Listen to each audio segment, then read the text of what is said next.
As leaders, it's vital we turn corporate prayer from a should that people feel guilty about into a could that everyone can really do. And we've got to therefore think about how we make it sustainable, because prayer is not just some program or activity on the side. We're called to lead houses of prayer for the nations. And so the first thing I always say to leaders is make sure you're teaching your church about prayer. This is a theme that's arguably on almost every page of the Bible, and yet it's extraordinary to me how rarely leaders actually teach on unanswered prayer, spiritual warfare, intercession, and so on. Secondly, make sure you're leading by example in prayer.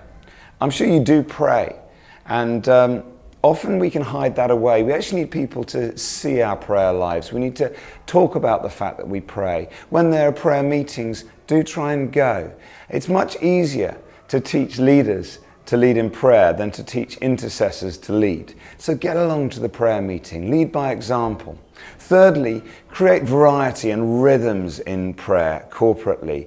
Don't just think, well, we've got a prayer meeting on Thursday evening at 7:30, that'll do. Have seasons of fasting, have 24/7 prayer rooms, prayer walks, corporate retreats, whatever works, but keep it moving.